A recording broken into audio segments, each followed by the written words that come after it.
Bonjour, je suis une femme dans la trentaine qui est mariée depuis 5 ans.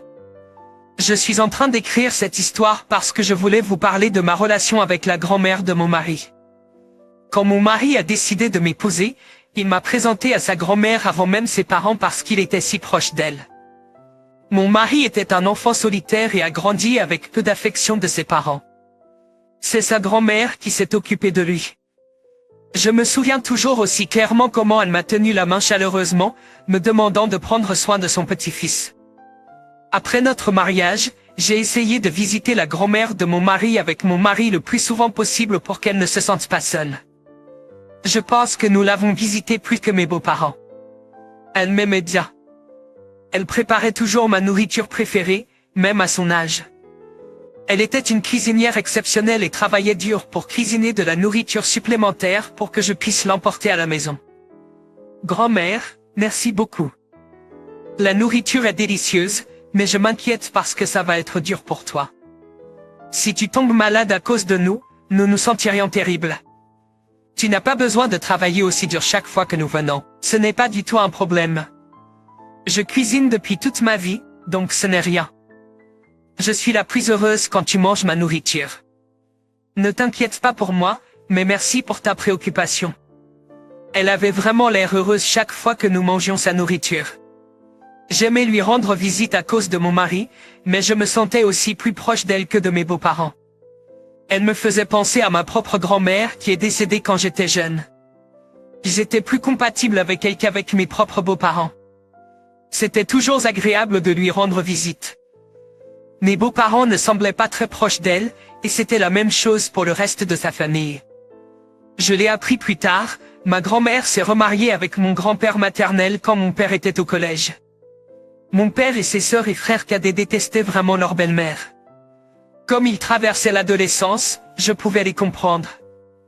De leur point de vue, ils ne pouvaient pas aimer quelqu'un qui prenait la place de leur mère. Cependant, leur mère les avait quittés en premier. D'après d'autres parents, grand-mère a élevé ses beaux enfants avec beaucoup d'attention et d'amour. Comme elle ne pouvait pas avoir d'enfants, elle s'est occupée d'eux comme s'ils étaient les siens. Je peux l'imaginer juste en la regardant traiter mon mari et moi. Une fois, ma grand-mère a fait des fruits séchés pour me les donner. Mais ma belle-mère les a pris sans demander à grand-mère et les a donnés à son amie. Elle s'est sentie mal parce que je n'en avais pas eu. Grand-mère, ça va.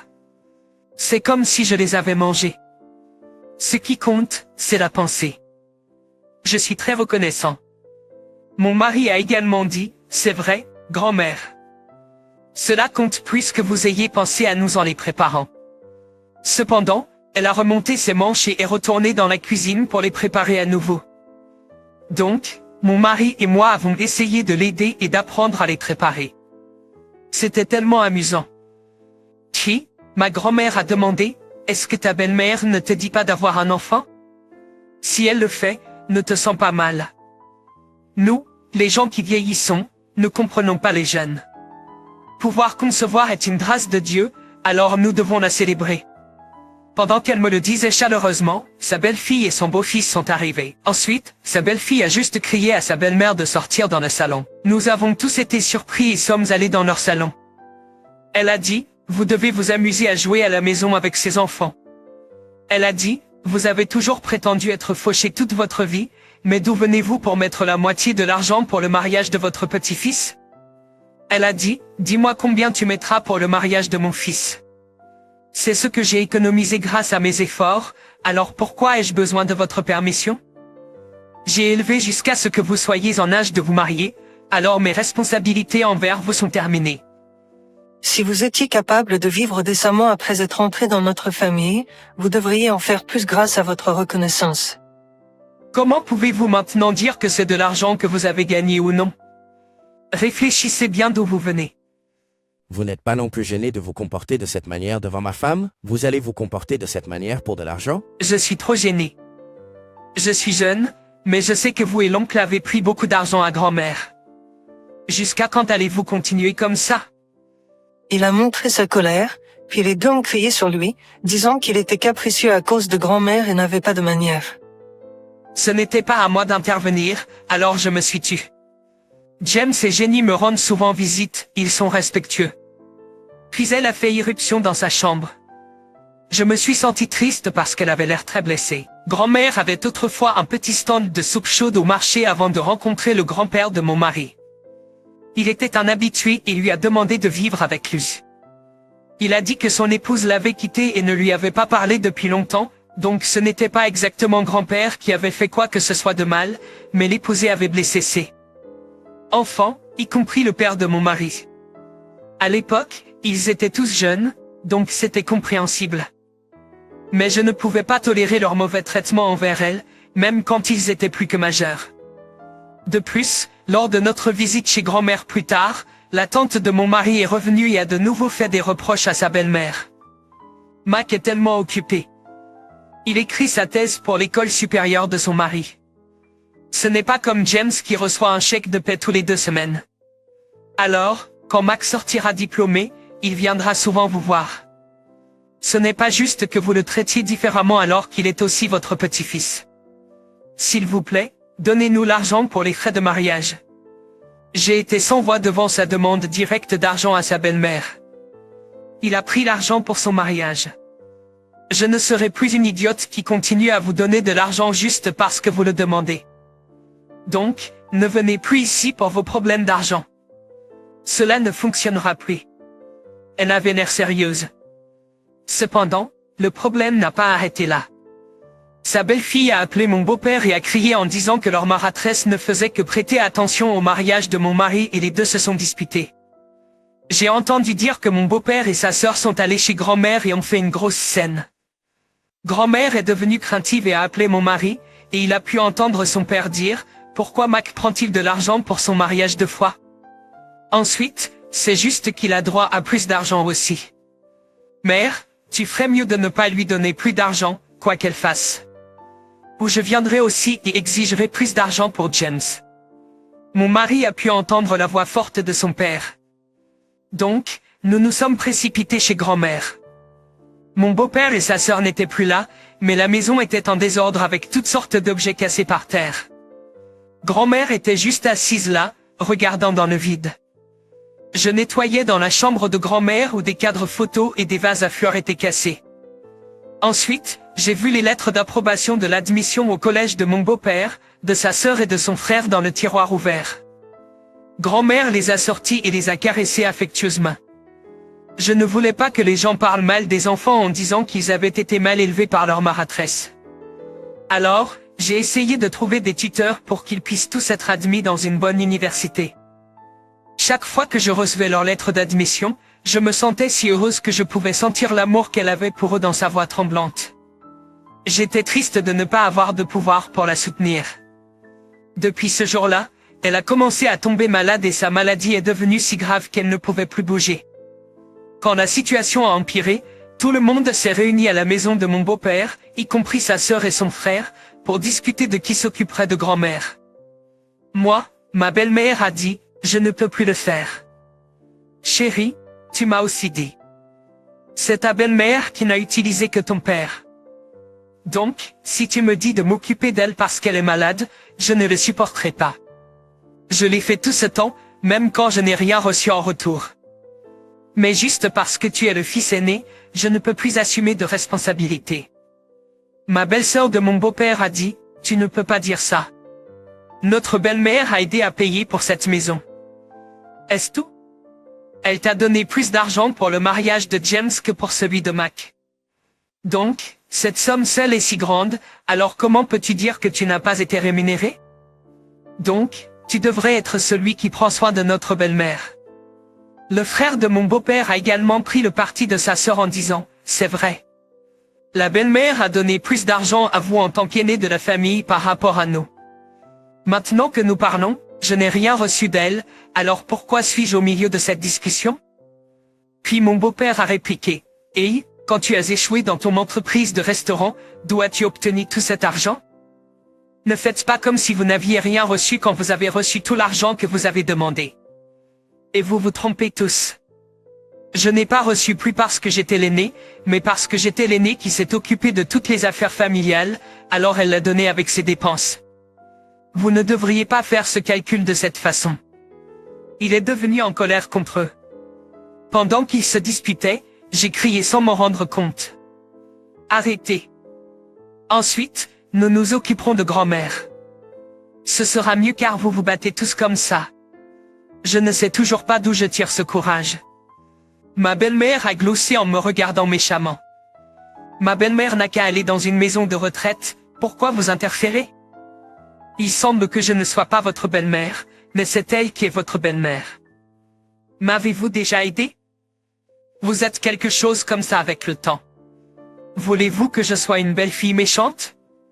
Puisque tante et oncle se plaignent que grand-mère a dépensé plus d'argent pour mon mariage, jusqu'à ce que nous trouvions une bonne maison de retraite, nous prendrons soin de grand-mère. Vous n'avez plus de plainte, n'est-ce pas?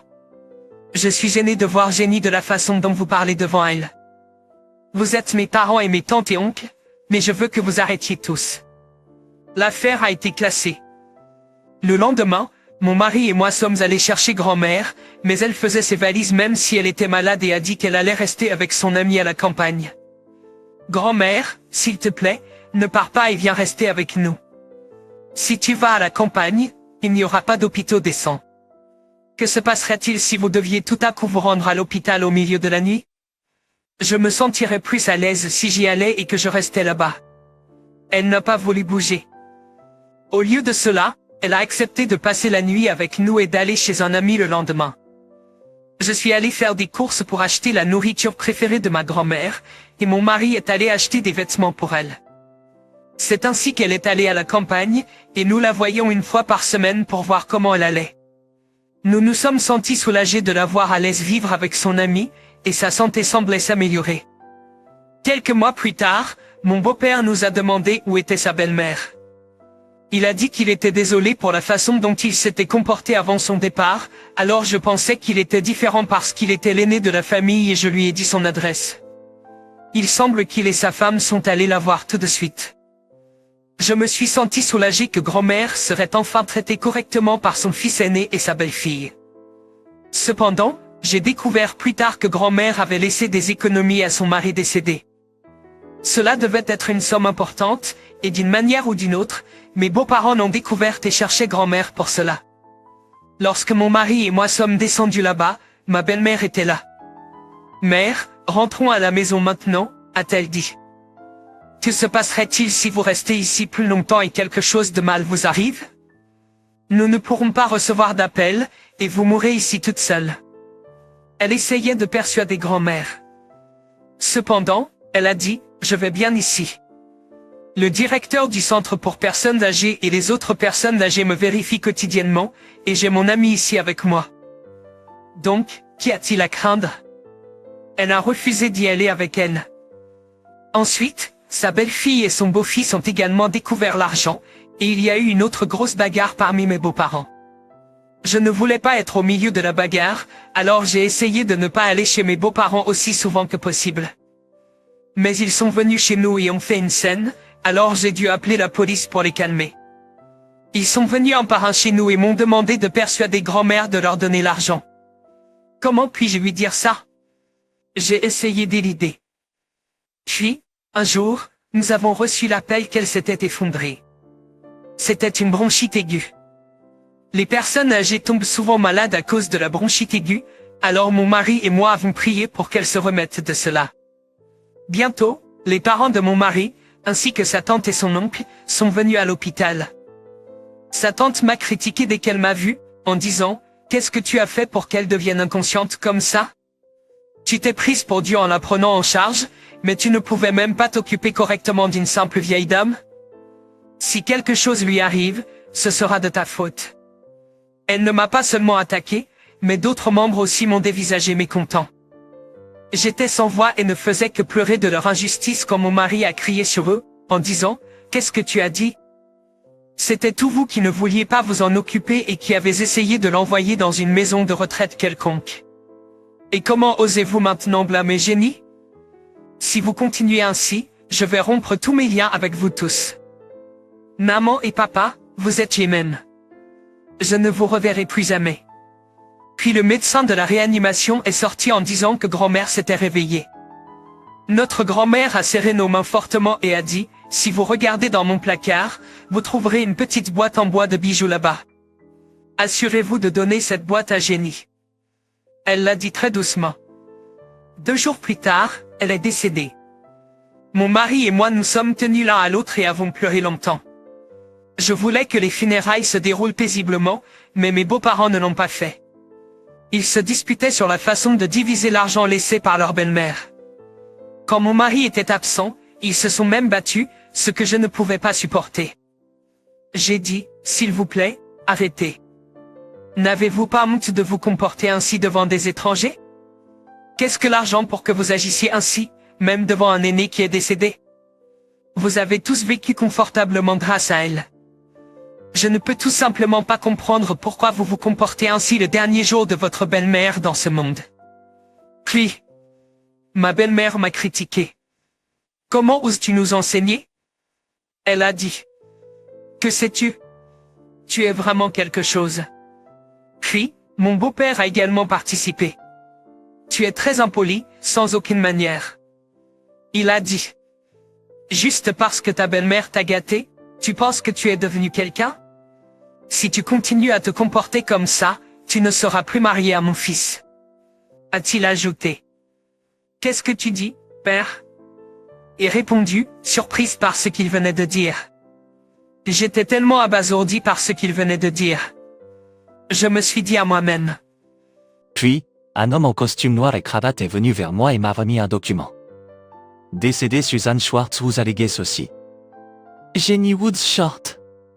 Il a dit. C'est le numéro de passe pour le coffre-fort de la banque. Qu'est-ce que c'est? J'ai demandé. C'est le numéro de passe pour le coffre-fort de la banque. Il a répondu. Dès que les parents de mon mari ont entendu cela, ils ont essayé de me arracher le document, mais l'homme a dit, je suis son avocat personnel et Suzanne Schwartz m'a dit de m'assurer de ne le donner. KN.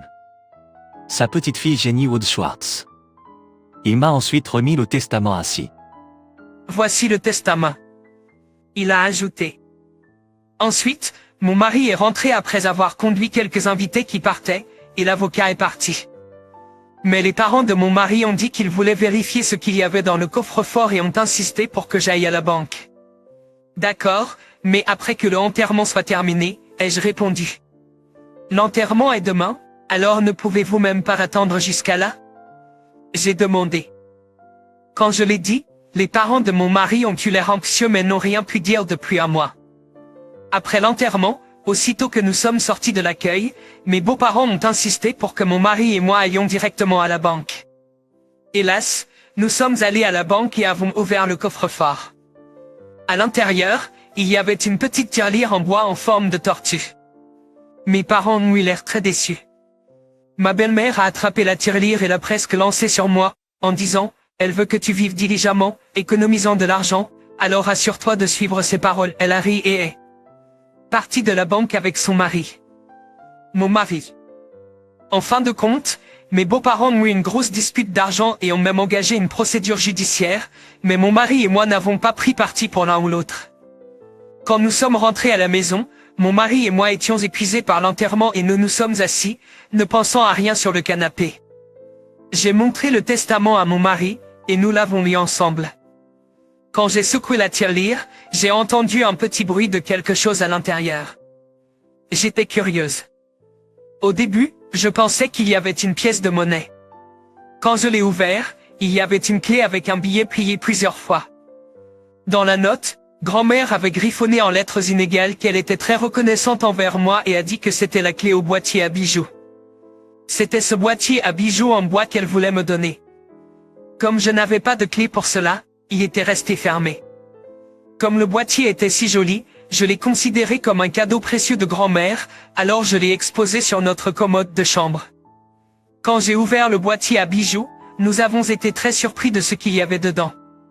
Dedans se trouvait un reçu d'assurance vie avec mon nom et celui de mon mari en tant que bénéficiaire, ainsi qu'un titre de la terre où elle est restée malade, ainsi qu'un testament qu'il s'agissait d'un cadeau pour mon mari et moi. Ma grand-mère avait pensé à un filet de sécurité pour nous laisser sa propriété, mon mari et moi. Sa terre, où elle a vécu avec son ami, et la zone près de cette propriété était en cours de réaménagement, et la valeur de la propriété a considérablement augmenté. Mon mari et moi ne savions pas quoi faire avec tout cet argent d'un coup. Ce que vous n'avez pas fait, votre fils l'a fait à votre place. Comment pouvez-vous l'appeler un gamin grossier et pourri pour cela? Avez-vous aussi donné la tirelire de la banque? À ce moment-là, cette tirelire contenait la clé de l'endroit où grand-mère avait laissé ses documents. Mère et père, vous avez méprisé grand-mère jusqu'à la fin. Vous avez manqué de respect pour elle et ne l'avez jamais valorisée. Nous pourrions donner l'argent à n'importe qui d'autre, mais pas à vous. J'ai parlé très fort. Nous avons découvert que les beaux-parents de mon mari avaient dissipé l'héritage qu'ils avaient reçu de grand-mère en raison de mauvais investissements en actions et étaient endettés à fond. Mais mon mari a refusé fermement de leur donner même un centime, et je suis d'accord avec lui. Nous avons fait un don d'argent à Orphelinat au nom de notre grand-mère et nous sommes installés dans la maison où elle a vécu à la campagne. Le nouveau développement de la ville aurait lieu un peu plus tard, alors nous voulions y vivre jusqu'à ce moment-là. Nous y vivons toujours. Nous pensons toujours à notre grand-mère qui nous a tant aimés. Nous espérons qu'elle est heureuse au ciel. Merci d'avoir écouté mon histoire. J'espère que vous aurez une belle journée. S'il vous plaît, encouragez-moi et écrivez vos commentaires de sagesse dans la section des commentaires. Cliquez sur j'aime et s'abonner est d'une grande aide pour moi. Passez une excellente journée.